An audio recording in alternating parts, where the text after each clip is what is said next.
Hi guys, Andy Carter here from howtoimprovemygolf.com, and this is Chris Fletcher. Welcome guys, today we're going to talk about the conventional bunker shot and also the plug lie. So we've got Andy here in position. We've got a beautiful green in front of us here at Davian Park Golf Club. Once again, thanks for Davian for having us, and Dean Butler. So Andy, talk us through it. What do we do? So the most important thing with the bunker shot is obviously taking the sand first, not decelerating through impact, and getting this ball out of the bunker onto the green. And it's almost by any means necessary, but we're going to give you a couple of little hints and start-up tips to get there first. What I would generally do is open the club face. So as you look down the camera line here now, you can see the toe of the club is pointing up.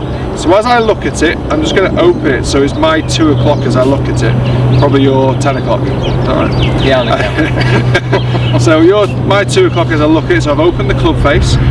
As I do that, I'm going to take my grip afterwards. It's important not to take your grip and then open it, because obviously then you're adjusting your grip position and you'll come back to square and impact anyway. So 2 o'clock with the club face, then take your grip. Then it's important to put the club in behind the ball, and we just set the feet slightly open. What it's going to help you do is help momentum through the ball, help you clear your hips, rotate through impact, and just give maximum velocity without decelerating. So it's encouraging the body to work through impact at the same time. Me personally, this is where it becomes personal now. I like to put the ball position further forward, and I like to just ease my body weight towards the left hand side as well.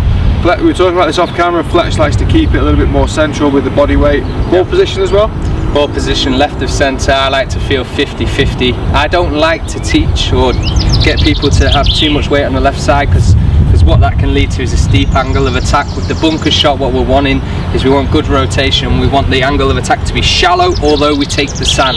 Yeah. So I feel, you know, with the weight on the left, it's going to create too steep angle, but Carter seems to work great for Carter. I personally prefer to put it further forward, and if anything, I still managed to come in shallow, so I adapt my swing a little bit to come in shallow. Yep. So I think that's the great thing about it though, guys, you know, that there's not one way to do this.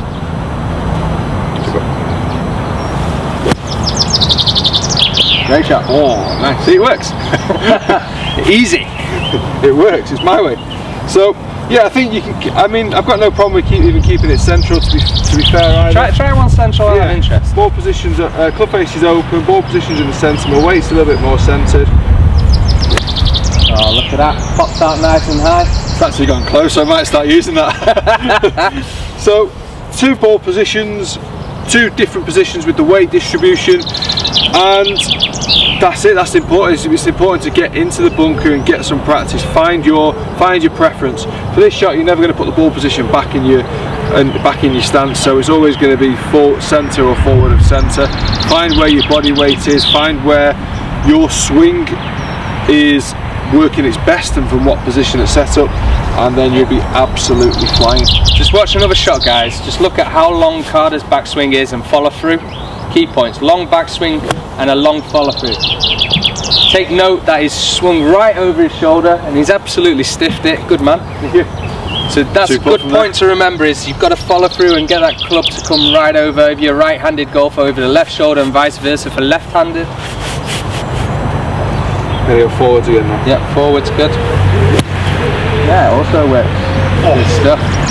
That's the closest one. I'm keeping it forwards. Right guys, we're going to move on to the plug lie. Right guys, so now we're on the plug lie. Have a look at that lie Carter's got. Absolute beauty. About half the ball's under the sand nearly. So, how are you going to play this? What have we got to consider as well with regards to ball flight? Yeah, well, obviously when you walk into a bunker and you see this, the first thing you do, you have a little cry. A couple of naughty words might come out. Then you got to clear your head. You got to figure out, what's this ball going to do? Because it's deep into the sand, or half and half anyway. The ball, when it comes out, is going to be very minimal, if not any spin. So the ball's going to come out much lower, and it's going to run. It is going to run for its life when it lands. So we've got to take into consideration that the landing area is going to be a bit closer to you. It's not going to be as close to the flag, so that it can roll out to the flag from there. Setup. This is where we've had a couple of conflicting ideas as well, but that's not a bad thing. That's not a bad thing. We're trying to throw out some different ideas for you to go and try in the bunker. There's no I believe there's no right and wrong in golf. As long as your impact position is into a good position, the ball goes straight.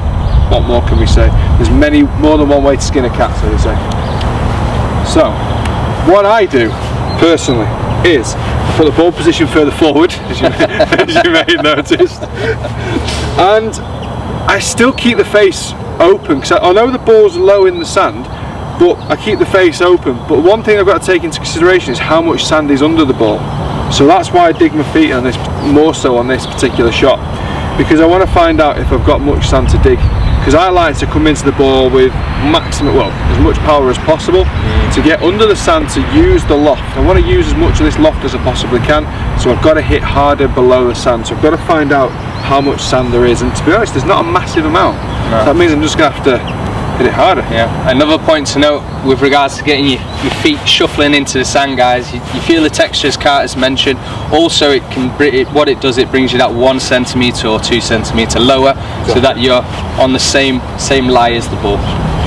I'm going to open the club face ever so slightly. Like I said, the ball position is going to be forward, and I'm going to put my weight forward. So where I wanted to come in shallow on the previous shot, I am going to come in a little bit steeper, because I've got to get below that ball. It's already sat lower than normal, so I've got to work my swing steeper to get below the ball. So this is probably where my setup position is correct, more so than the last shot. So I want to be a little bit steeper, but I do kind of contradict flex a little bit, and I open my club face a touch. But I want to hit it hard. I'll try and hit the ball really, really hard. So if you hit it like Carter, stay with this method. If not, I'll show you in a minute how I play the other way. Ah, good shot. So I come out. Big divot. Big divot. Ball flew out quite high. It was good because he had the face open, which is great. It has rolled quite a bit, as we've mentioned. Yeah. The goal is, though, to get this out and then see where we can go from there. Try one more? Yeah, one more and then I'll have a pop. Oh, nearly. 1 minute, I'll do it for you. Oh. Right, if he gets this one out, let's see. Okay, so ball position's forward. I've still opened my face, weights forward. I'm going to attack in sand. Good man, good shot. Oh, I like that. A lot more energy in that last shot has gone into the ground. That's popped out nicely and actually stopped quite quickly. Good shot, that, pal. Are you sold on that one? Yeah, I am, yeah. Now, to be fair, I use both. It just depends on the day or the lie, or how I'm feeling. I'll give you a bit of a rake there, partner. Oh, that's good. That's good. I'm taking all the sand out of it. It's all over there. Brilliant. So as Carter's mentioned, there's a few methods to this one. Thank you. So I do play both. I play probably the open one a bit more than the closed face, but it just depends. Maybe for you guys, you'll find this one a little easier because you don't need as much club head speed. So what we do is, if you imagine, as Carter said before, he opens the face up. Well, if you imagine this is a 12 o'clock, we're going to close that to about 11 or 10. We'll start off with 11 o'clock. If it's really, really deep, close it up even more. Why are we closing the face? Why? Well, at the bottom of the club we have something called bounce. I have a 60 degree and it has 60 degree lob wedge and it has 7 degrees bounce. So if I close the club face to 11 o'clock, then I have no bounce. So what that means is that the leading edge will come in very nicely and cut through that sand for me with a steep angle of attack. So I'm going to have a steep angle of attack into the ball and just going to hack down on it as much as possible, and it should pop it out. Still hitting before the ball? Yep, still hitting before the ball, around about there. That's the goal. About an inch or so short. Yeah, so the interesting thing with what we talked about before, Andy had it open and he was hitting down, whereas here I'm going to have to close it up and I'm going to hit down, and there will be follow through, but not in the air as much as Andy did just before. So let's have a look. Close the face, grip the club, feet into the sand. Ball position with this one? Ball position, more central here, yeah? So it's the opposite to what Andy's just mentioned. And then from here, going to have steep takeaway, going to hit into the sand. Try and create as much energy into the sand as possible. So let's have a go. And there you go. Comes out nice. So okay, he's still got the height, because again, don't forget there is 60 degrees aloft on there at the end of the day, so it's going to go high. He's hitting under the ball, big divot there with the sand has come out, so he's coming steep. There's no bounce on the club, so he's been able to get straight through the bottom of the sand. It did release a lot more on the way through. But like I said, when you practice this and you get a consistency with it, you'll know exactly how much it will release. Yep. So when you're hitting to a flag, you know to leave it 20 foot, land it 20 foot short, and it will release up the green. Exactly. So that's really important to understand how the ball is going to react when it comes out. That's a really it was an easier shot to play. The club face was closed. He'd taken the bounce off it and just hit the shot. So it's an easier shot to play. Yeah, it's just a safer shot as well, you know. It depends on what standard of handicap you are, you know, so probably try both. See what works best for you. That's the best idea. And it's also really good to have both in your armoury. If you can play both shots, you know, brilliant. So let's try this one again. See if I can get inside Carter. That'd be nice.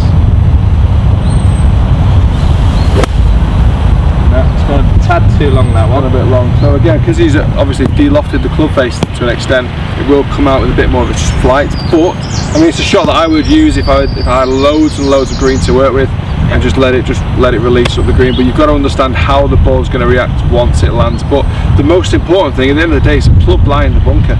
We're not expecting any none of us are expecting any heroics to get out and make the par putt or the next putt or whatnot. It's important just to get out, take your 2 putt from there. If you leave this ball in the bunker, you're then looking at you've lost the shot straight away. So it's important to get the ball out, then deal with it from there, but also understand how the ball is going to react once it lands. Right guys, if you liked the video, give it a thumbs up for us. If you haven't subscribed yet, please do. It's free of charge. So just click the button, click the bell. Also check us out on our social media platforms. We have Facebook, Instagram, Twitter, and YouTube. Alright guys, that is all. Hope you enjoyed that, and we'll see you again soon. Going into the hand hinge, and when we release, what I do is I hinge very early, I hold the hinge, I turn the body through and I make the strike. So I'm not actually releasing the hand. Once again, hand hinge, turn, strike. Okay? Let's see how it works then. Then from there, obviously for the shot, you go through to distances, your landing area, your length of swing, and how hard you want to hit it.